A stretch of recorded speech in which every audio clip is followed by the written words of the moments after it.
guys, I want to make that video that I said I'll make about the different engines, kind of comparison as to what I know about them and my personal opinion on which ones are, or which one is better in my eyes, which one I like better.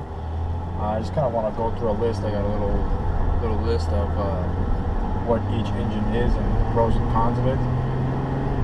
So I want to start with the Paccar. So that was made in 2011, I believe, was the first year they came out. They came out with the MX-11. So pretty much 6 unit pumps. Kind of go through a list of what I know about them. 6 unit pumps. A lot of problems that I know I had with them was pretty much just the EGR. A lot of sensors, especially those NOx sensors. Some DPF problems. I mean, every truck has like NOx problems, you know, like NOx sensors, but these had excessive NOx sensor problems, you know, like you change them a lot, then they had those temperature interface sensor modules, those lambda sensors, like a $600 sensor, that Cummins doesn't have, Volvo doesn't have, but this one does, the lambda sensor. Yeah, I think it's called a lambda, the one right by the inlet NOx sensor. That BPV, once it goes bad, that's, I think that's $2,000. The pros about the Paccars is the turbos don't go out as often, like let's say as Cummins. That's probably the only, off the top of my head, that's probably the only pro in my head that I see. Fuel efficiency, I believe people say it's about the same. Sometimes maybe Paccar gets a little better, but I can't say to the extent that it would make me want to get a Paccar. Then a couple of years later, they came out that MX-13. That one had a lot of recalls. I remember when I worked at a dealership, we had just recall after recall on those. And the biggest recall, or campaign as they call it, was the camshaft campaign on the MX-13. I guess they made the camshaft, they shimmed it out bad. So after a while, the camshaft would start moving side to side. And after a while, you'd have fuel pressure codes, and it would start biting at the camshaft, putting in not bites but pieces, like bulging away on the camshaft, and eventually you got metal through your whole engine if you didn't take it in for that campaign in a timely manner.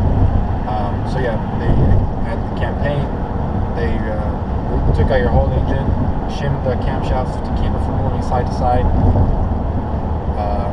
then put it back, and hopefully that they didn't take out the engine, didn't get metal in it or anything.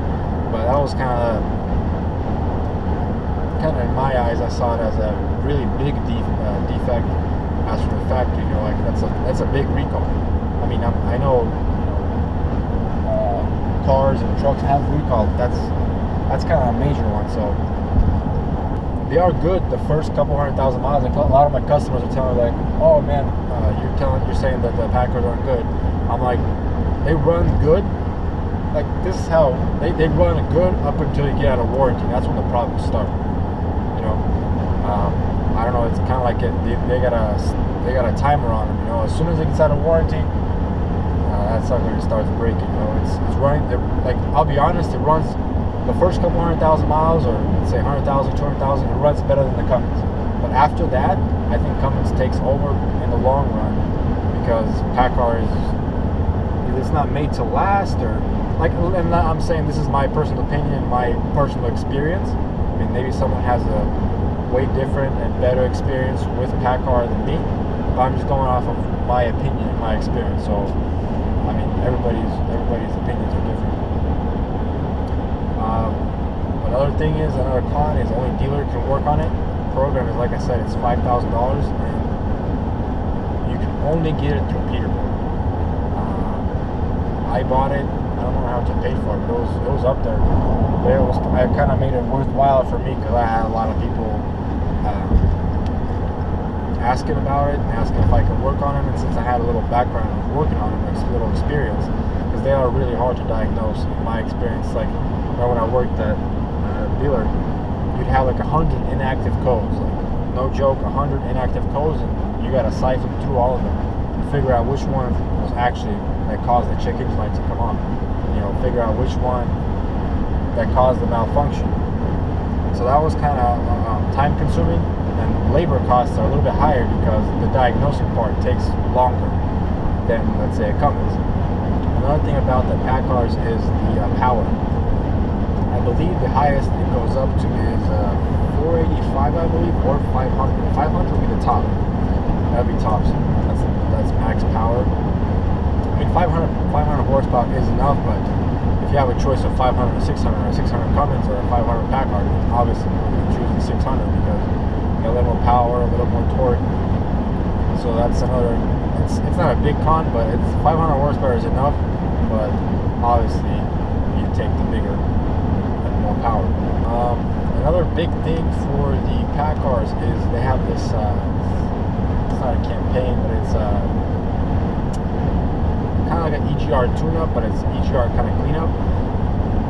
You start having this code that says your engine is outputting too much smoke. The inlet knock sensor starts catching that your engine's outputting too much smoke. So what they do after that is you have to go to like a 15-hour, it's 15 hours labor, I believe. Maybe 15 hours or maybe a little more.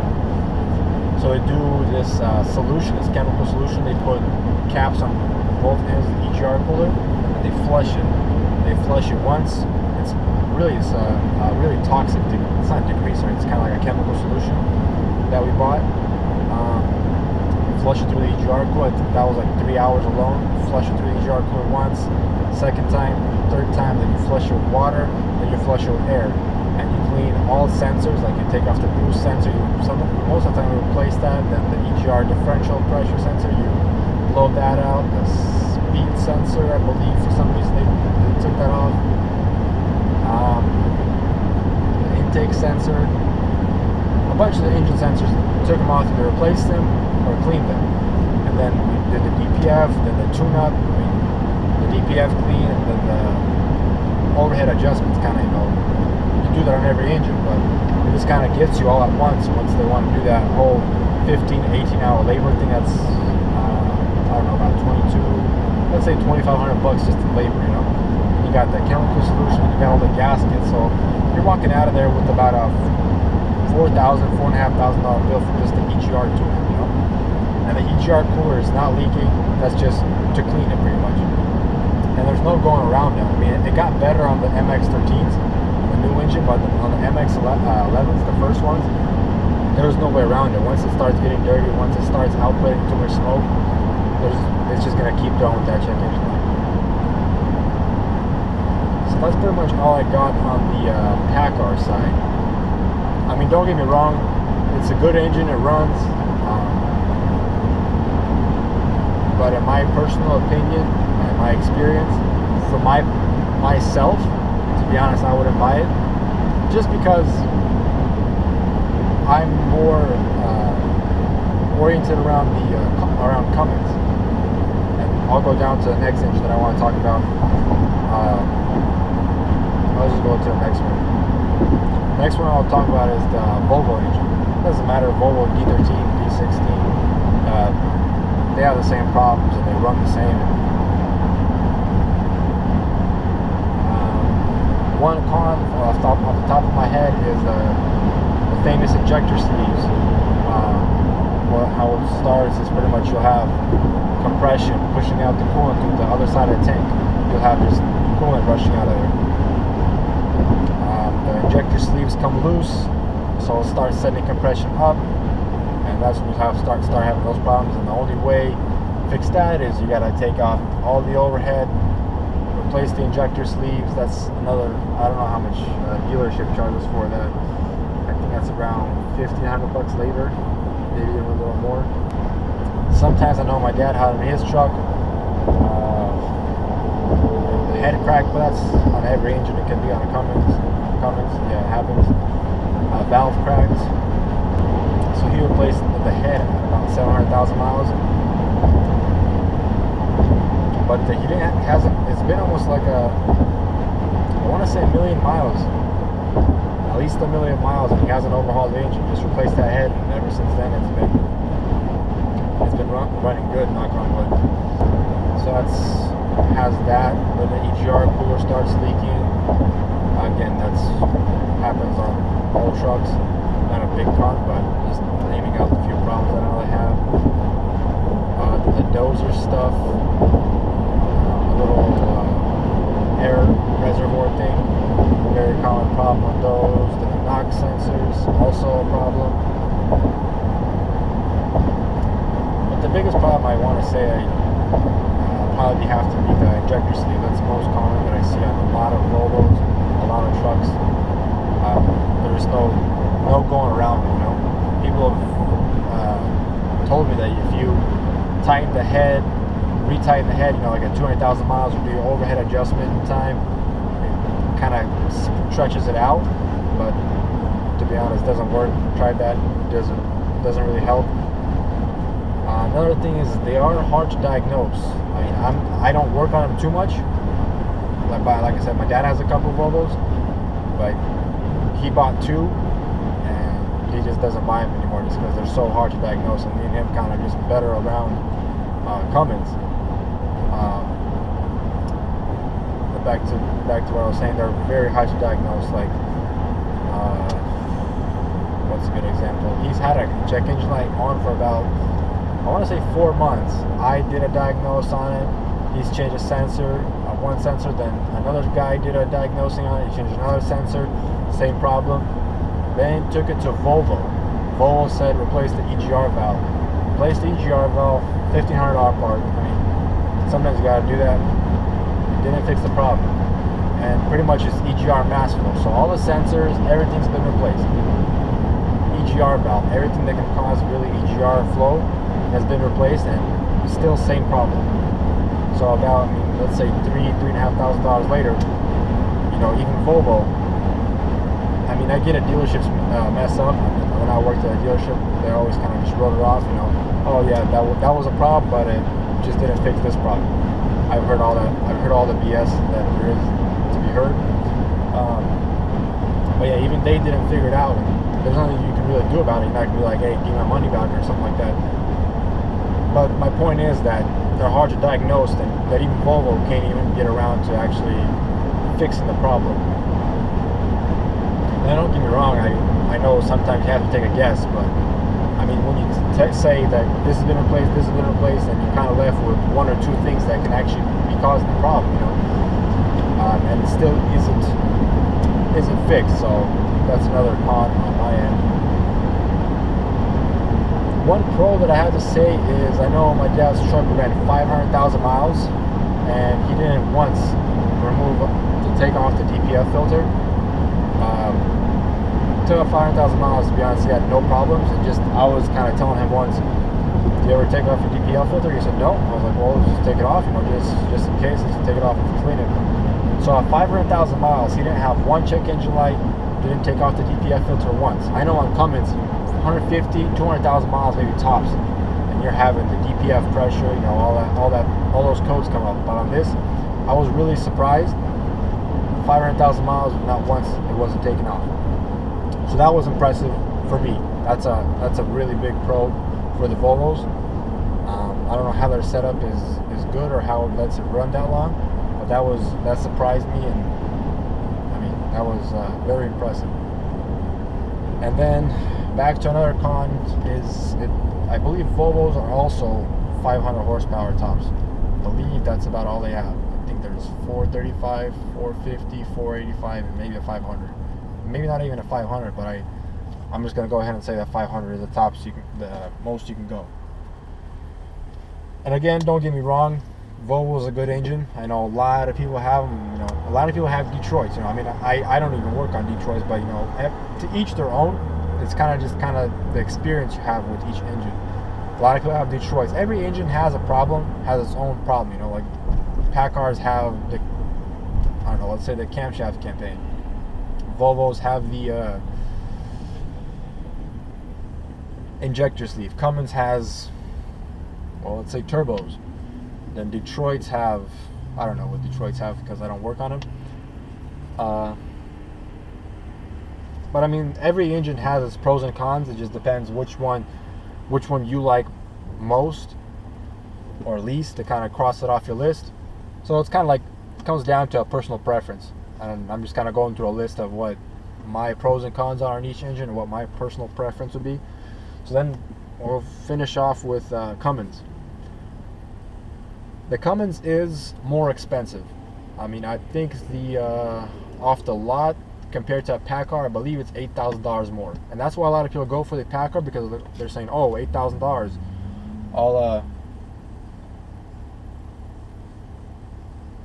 I'll save that money, the $8,000. But I've looked at it, $8,000. To be honest, you're gonna spend that $8,000 fixing that Paccar. If let's say if you get an unlucky one, and in the long run you'll spend the $8,000 really quick fixing the Paccar, or on downtime. Even on a camshaft campaign, you know, you're spending at least a week in downtime. So I mean, if your truck makes, let's say, $1,000 a day, there you go. That's $7,000 right there of downtime. So there you go. In a week, you lost that $8,000 where you could have put that towards a Cummins. But that's just me counting fast and off the top of my head. Yeah, like I said, they're cheaper. Cummins is more expensive, but whoever has the experience with Cummins, they pay that extra dollar to make it worthwhile. I mean, Cummins, don't get me wrong, I'm not almighty. I don't praise Cummins like they're all the almighty engine. They do break down like every other engine. Every engine has its pros and cons. Like I said, every engine breaks down. It happens, you know. I mean, they're not. It's metal. It all breaks, you know. It's made to be fixed and made to be broke. That's just things of life, you know. It's like people. We're all born, and then, you know, one day we die. As harsh as that sounds. Cummins is, I want to say, very reliable if it's all kept to maintenance. I know how they say that you can have a 20,000 miles interval with the oil changes. I would not recommend that if you just if it's your truck and you kind of want to keep it maintained and keep it top-notch shape. I think the most I'd go is 15,000. I know some people go 12. I mean, too often is not good either, but I think I'd say I'd go 15,000. That's what I'd go on my truck, 15,000, and sometimes less maybe. But I know they're coming out with a thing right now saying that they can do 60,000 miles with synthetic oil. I don't know how. It's one of my customers had a Paccar, and his driver heard somewhere that you can run, if you put synthetic oil into an engine, you can run it for 60,000 miles. So he had two Packars. So the driver that ran 60,000 miles, it was either 30 or 60, but either way, both those numbers are over the limit. So he ran the oil changes for that much over the limit, and he had two Packars. So the one Paccar that he ran over the limit, same mileage, engine was taken out. Like I said, the camshaft lobes got bites on them, got combed out on the camshaft lobes. No fuel pressure, started knocking, and there you go. There goes that engine with supposed 60,000 mile oil changes. You know, so just small stuff like that, you can save yourself in the long run. You know, maybe spend extra $200 to do an oil change 5,000 miles sooner. But in the long run, I'd say it's well worth it, because you're going to save the money of not having to replace your engine 200,000 miles too soon. So it's stuff like that you got to always remember and consider. A lot of people make it seem like Cummins is the only one that breaks down. Oh, Cummins has that turbo problem. Oh, Cummins has that fuel pump problem. Oh, Cummins always has that problem. Like I said, every engine has this problem. It just depends, like I said, once again, personal preference and whichever you like. Personally, I like the color red, so that's why I like Cummins. I mean, that's not why I like Cummins, but, you know, some people just like the engine because of its color. You know, Volvo is green. If you like green, you're going to like Volvo. If you like red, you like Cummins. That's just kind of sometimes what people think. Another reason why I like Cummins, they're easy to work on. Really easy to work on. If you know what you're doing and you know what you're looking for on the problems wise, you're gonna know when you see a code. Like if I see one code, I'll kind of know what to look for. I'll know where the problem is 100%. You know, it just depends on how much experience you have with them. And let's say on a Paccar, if you do that, even if you have experience, even the greatest technician has to go through almost all the troubleshooting steps to kind of figure out the actual problem. You never know what it could be. And I don't come in, some codes are like that, you have to go through all the troubleshooting steps, but most of the codes, you know, you just kind of, you'll know off the top of your head when you see the code. Another thing big on Cummins is, for me, is that parts. I can get parts anywhere for Cummins. That's why it's a nice engine for me, because parts are really accessible, or whatever that word may be. I can get parts for a really good price for myself and my customers. That's why another reason why I like Cummins is because I don't have to pay the full price that dealerships charge for, and I, you know, kind of go out and spend a lot of money on parts. Stronger motors, the biggest I've seen is 600 and 2050 torque. I mean, 600 horsepower. Like, I had a couple customers that went from 550 to 600, and that was a gear difference. You know, like, he calls me the next day saying, "My drivers are really happy. It makes a big difference." So even small things like that, you can bump up the horsepower and make it to the point where, you know, you actually feel some power and you can haul a little more weight. Yeah, like I said, 600 horsepower. I mean, besides a cat, you know, besides the older cats going, I think 600 or maybe even more, I haven't heard of an engine pushing 600 horsepower. So I think by this time you guys kind of caught my drift as to which engine I lean towards. I do like the Cummins more than any other engine out there. It does have its problems. It does have its fair share of problems, you know, issues. It does, but in the end, for me personally, it wins. In the end, over the Paccar, over Volvo, it wins. I can't explain. I mean, I kind of explained why, you know, for the last couple of minutes, but it wins for me. Even though, yeah, it has a problem with the turbos. You know, it has fuel pump problems on the older ones. It has its problems, but like I said, it still wins.